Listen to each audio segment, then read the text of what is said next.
Un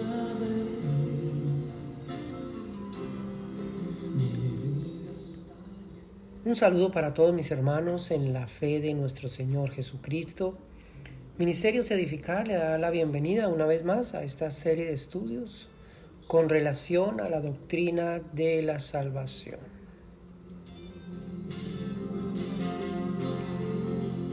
Es como un río que va en mi alma.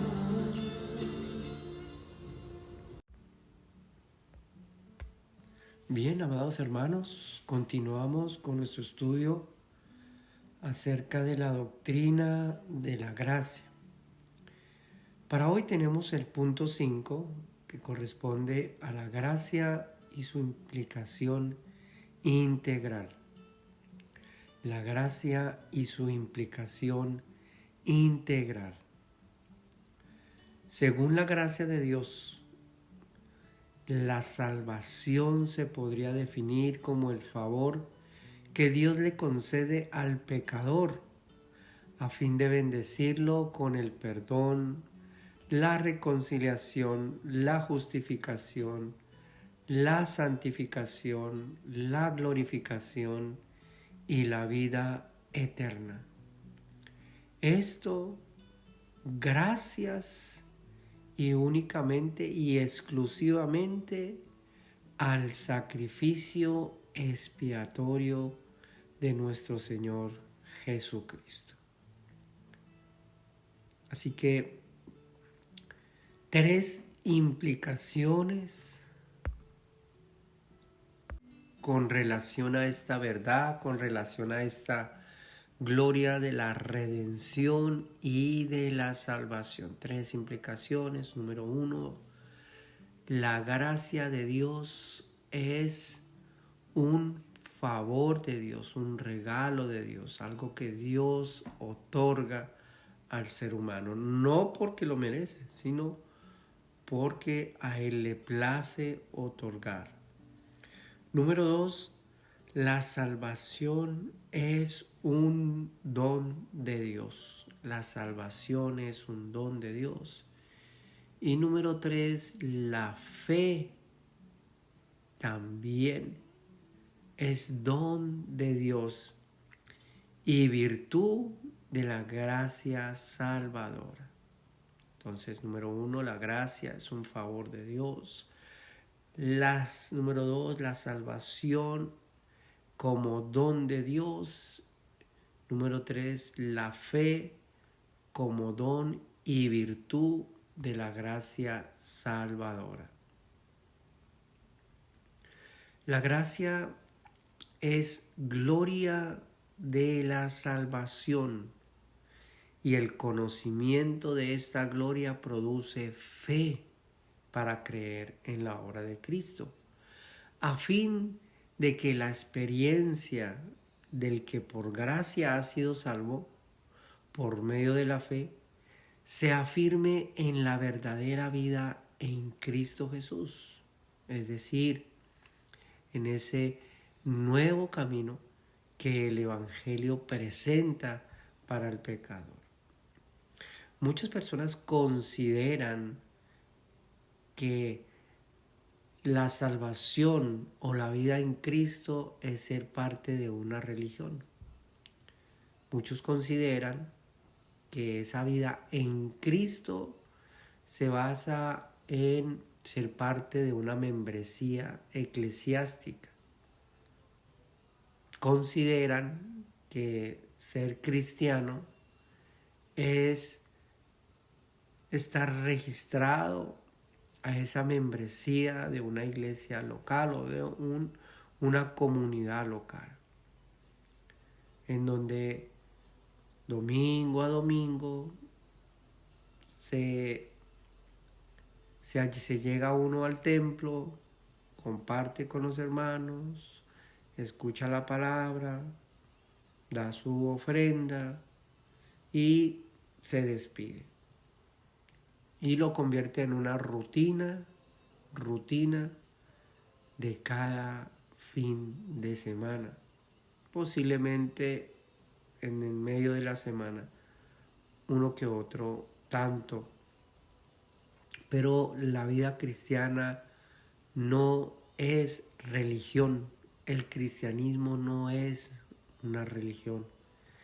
El cristianismo es una verdadera vida en Cristo Jesús, en donde por la palabra del Señor la fe va creciendo, y a medida de que el pensamiento se va renovando, el creyente comienza a identificarse y a dar testimonio de esa verdadera vida en Cristo Jesús. Entonces, por medio de la fe se afirma en la verdadera vida en Cristo Jesús y se afirma en la esperanza del pronto regreso de Cristo, a fin de que el pecador, en el tiempo perfecto, en el tiempo que Dios ha determinado, pueda entrar a esa gloria eterna. Recordemos que estamos hablando de esa implicación integral de la gracia como un favor de Dios, la salvación como un don de Dios y la fe como don y virtud de esa gracia salvadora. Leemos en Efesios capítulo 2, verso 4 y 5 y verso 8 y 9. Dice, pero Dios, que es rico en misericordia, por su gran amor con que nos amó, aun estando nosotros muertos en pecado, nos dio vida juntamente con Cristo. Y dice, por gracia sois salvos, porque por gracia sois salvos por medio de la fe. Y esto no de vosotros, pues es un don de Dios, no por obras, para que nadie se gloríe. Y muchos preguntarán y dirán, bueno, ¿por qué tanta insistencia del profesor, tanta insistencia del maestro, tanta insistencia del predicador, tanta insistencia de predicar acerca de la gracia de Dios? Es sencillamente porque se han levantado muchas corrientes con diferentes pensamientos teológicos que quieren llevar a darle gloria a las capacidades humanas. Quieren llevar al pecador a que al pecador le robe la gloria a Dios. Y le dan habilidades, le dan capacidades para el logro de su salvación, como sus obras, como el ejercicio de su fe, etc. Entonces, le quitan esa verdadera gloria que le corresponde al sacrificio de nuestro Señor Jesucristo en la cruz del Calvario. Pero la Biblia es puntual. Dice, porque por gracia sois salvos por medio de la fe, y esto no de vosotros, pues es un don de Dios, no por obras, para que nadie se gloríe. Y muchas personas hoy en día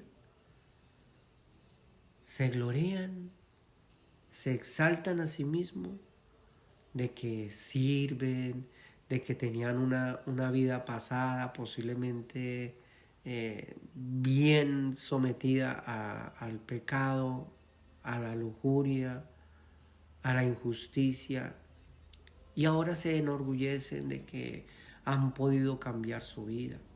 De hecho, hay muchas personas que testifican desde los púlpitos de lo que Dios hizo en su vida. Y testifican y dicen, Dios me salvó porque yo antes hacía esto y ahora no lo hago. Dios me salvó, ahora soy salvo. Y testifican, y yo hacía esto y hacía esto y lo otro. Y hablan de su vida pasada, hablan de su testimonio y dicen, Dios me salvó de esto y de esto. Pero no testifican de lo que verdaderamente es la salvación. Y es que Me salva la salvación. Cuando hablamos de salvación es que me salvó de la condena del pecado, de lo que me condenaba a pasar eternamente fuera o separado de Dios, separado de esa vida eterna. Me salva del poder del pecado, ese pecado que continuamente me controla. Y dice, me salvará de la presencia del pecado. Cuando el Señor venga, cuando el Señor regrese, simplemente separará ese cuerpo pecaminoso, separará nuestra alma, a fin de que ya no tengamos ninguna relación con el pecado. Por eso la insistencia en que podamos entender lo que es esa gracia de salvación. Leemos también en la carta a Tito, capítulo 3, verso 7, dice, para que justificados por su gracia, viniésemos a ser herederos conforme a la esperanza de la vida eterna. Para que justificados por su gracia, viniésemos a ser herederos conforme a la esperanza de la vida eterna. Somos herederos en Cristo Jesús de esa gloria que nos espera. Las riquezas del reino de los cielos no es otra cosa que vida en abundancia. Y esa vida en abundancia está única y exclusivamente en la persona de nuestro Señor Jesucristo. Entonces, ese me salvó, me salva de estar separado, de esa condición que me separa de Dios y me reconcilia con Él. Y ahora puedo tener esa esperanza de que después de la muerte física estaré delante de la presencia de Dios eternamente y para siempre. ¿Cuál es el peligro? ¿Cuál es el peligro de una persona que deposita su confianza en sus capacidades? ¿Cuál es el peligro de una persona que deposita su confianza en sus virtudes, en sus buenas obras? Qué tremendo. La Biblia dice que las buenas obras del ser humano delante de los ojos de Dios son consideradas como trapos de inmundicia. Los trapos de inmundicia son, digámoslo así, las toallas higiénicas que usan las mujeres en su periodo. Imaginemos, pensemos por un momento, amados hermanos, esas palabras tan fuertes. Las buenas obras del ser humano son consideradas delante de los ojos de Dios como trapos de inmundicia. ¿Cuál es el problema? ¿Cuál es el problema con aquellas personas que depositan su confianza en sus obras, en sus virtudes, en sus capacidades? Vamos a mirar un pasaje ahí en Apocalipsis. Capítulo 20, del verso 11 al verso 15. Capítulo 20, del verso 11 al verso 15. Ahí en el libro de Apocalipsis, en este pasaje, hay un título que dice: el juicio ante el gran trono blanco. Juicio ante el gran trono blanco, ya al final de los tiempos. Dice: y vi un gran trono blanco y al que estaba sentado en él, de delante del cual huyeron la tierra y el cielo, y ningún lugar se encontró para ellos. Y vi a los muertos grandes y pequeños de pie ante Dios.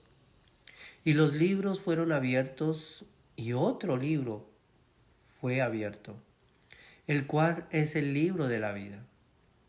y fueron juzgados los muertos por las cosas que estaban escritas en los libros según sus obras. Qué interesante es ver que todos los que no están registrados en el libro de la vida serán juzgados por sus obras.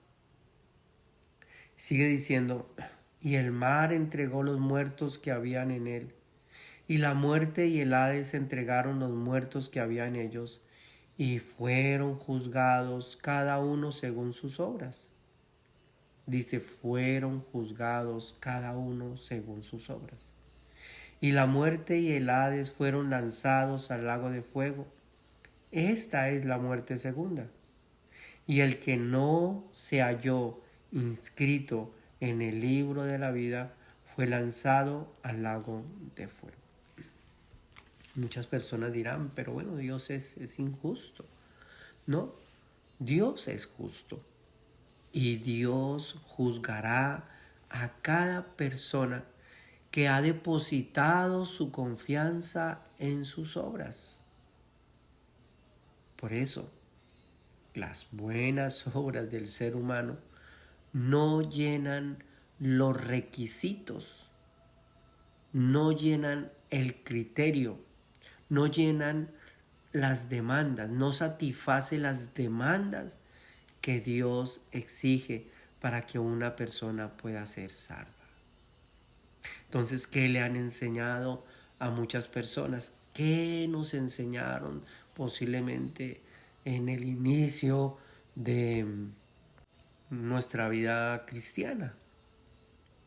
En mi caso, a mí me enseñaron de que sí, Jesús había muerto en la cruz del Calvario por mis pecados, que Él nos daba la salvación, pero que esa salvación no estaba en las manos de Cristo, sino en mis manos.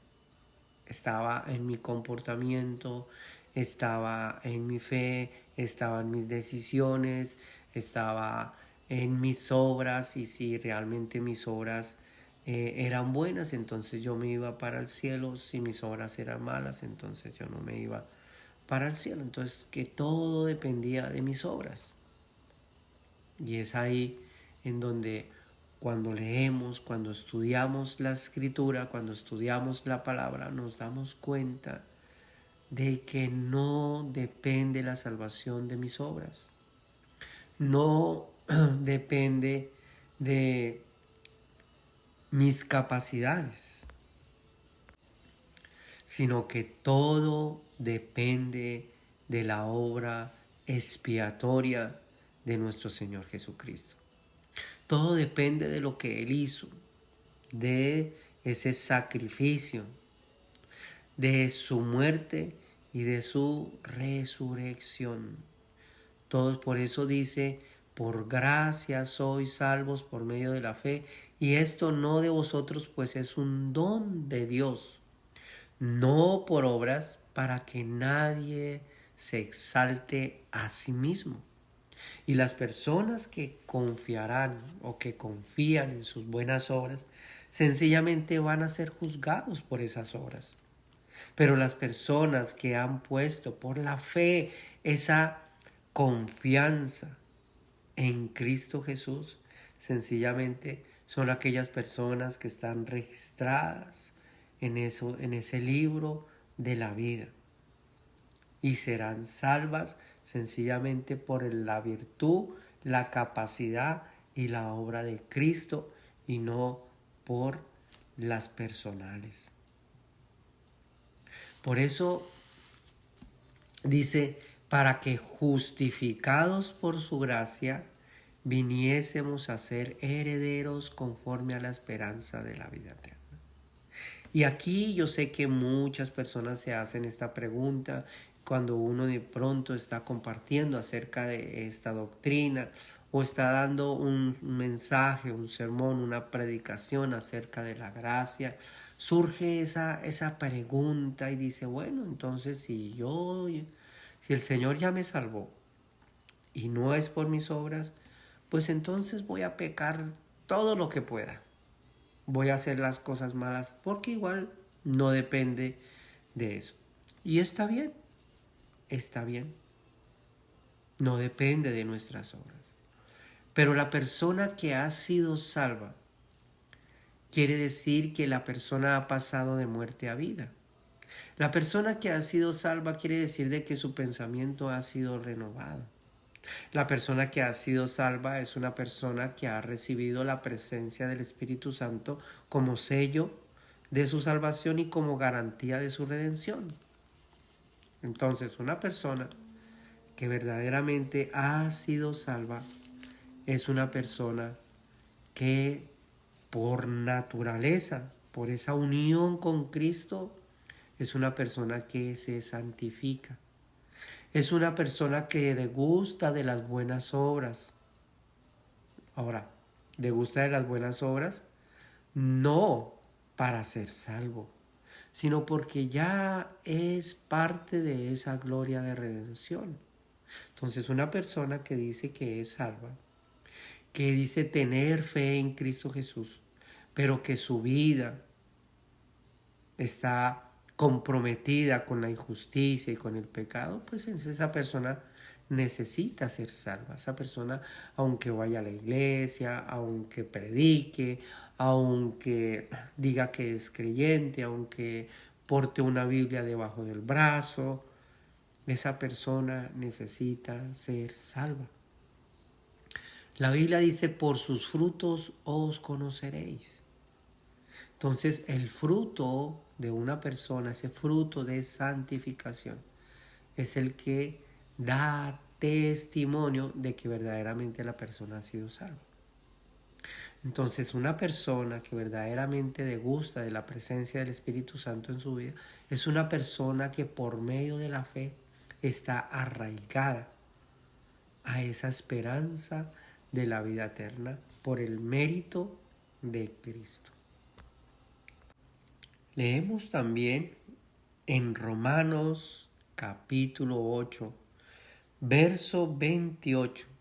Romanos capítulo 8, verso 28. En adelante dice, sabemos que a los que aman a Dios, todas las cosas les ayudan para bien. Esto es, a los que conforme a su propósito son llamados. Porque a los que antes conoció, también los predestinó para que fuesen hechos conforme a la imagen de su Hijo. Notemos que aquí la predestinación está comprometida con el hecho de ser transformados, renovados, conforme a la imagen de Cristo. No está diciendo fue predestinado para ser salvo, así que haga lo que se le dé la gana, peque, fornique, adultere, mate, robe, injurie, maldiga, codicie, etcétera, etcétera, etcétera. No, está diciendo que esa predestinación está estrictamente relacionada con el hecho de estar o de ser hechos conforme a la imagen de su Hijo, para que Él sea el primogénito entre muchos hermanos. Y dice, a los que predestinó, a estos también llamó, y a los que llamó, a estos también justificó, y a los que justificó, a estos también glorificó. ¿Qué pues diremos a esto? Si Dios es por nosotros, ¿quién contra nosotros? El que no escatimó ni a su propio Hijo, sino que lo entregó por nosotros, ¿cómo no nos dará también con él todas las cosas? ¡Qué tremendo! Dios entregó lo más valioso por amor a nosotros.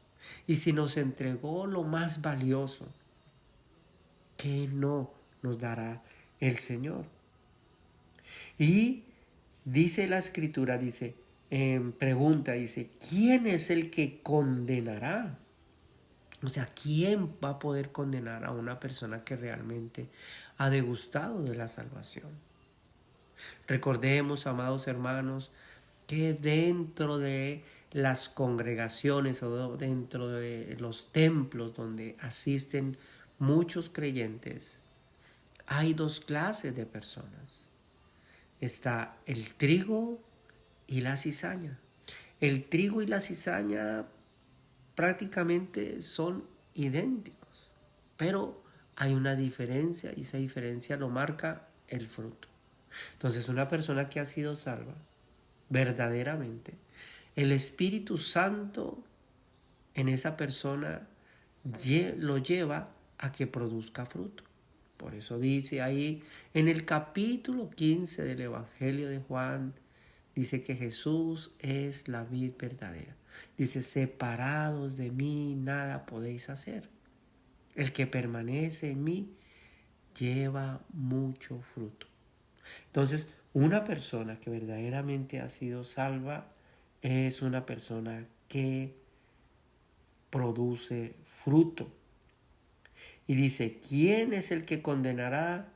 Cristo es el que murió, más aún el que también resucitó y el que además está a la diestra de Dios, el que también intercede por nosotros.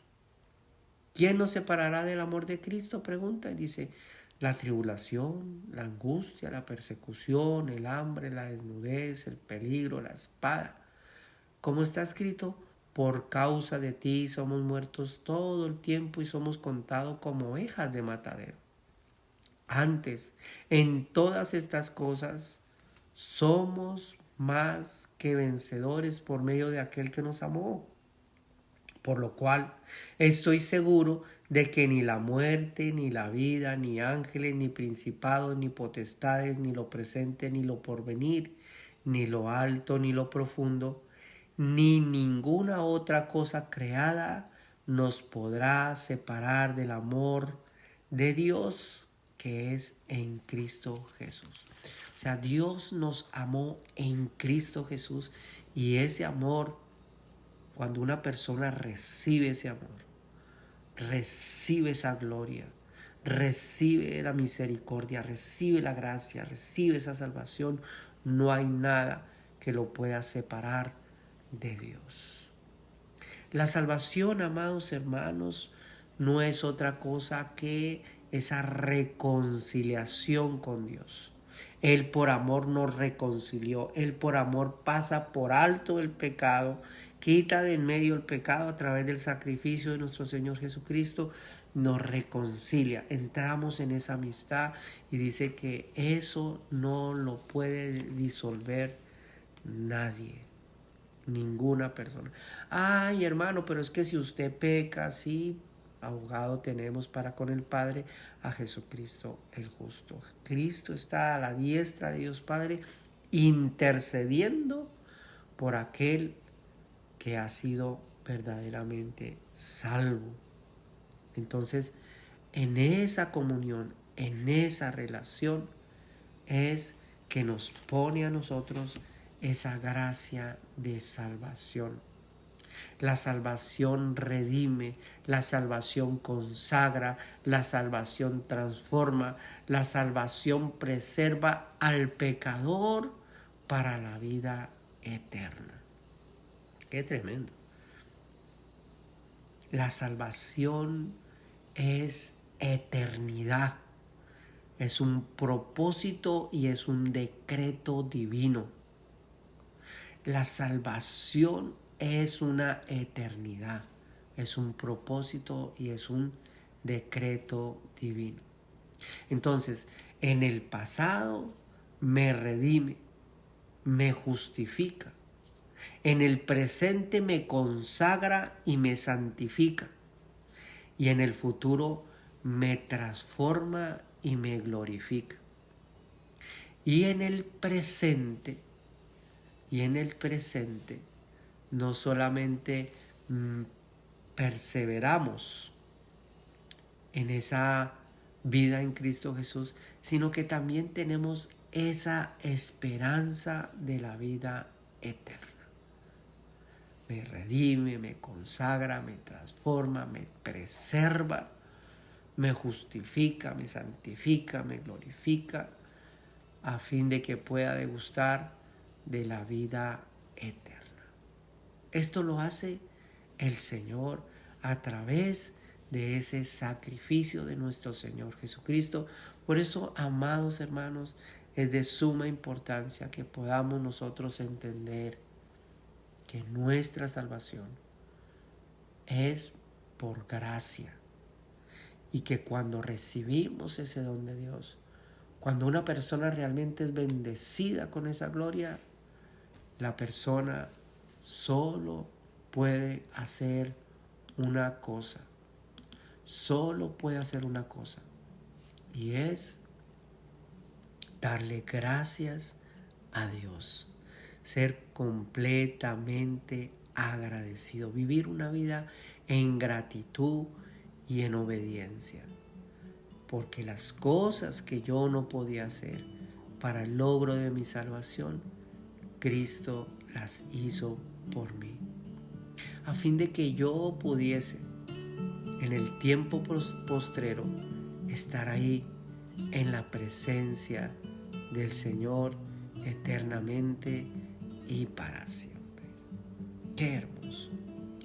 Bien, amado hermano, no se pierda para nuestro próximo estudio. Tenemos el punto número 6 que corresponde a la gracia.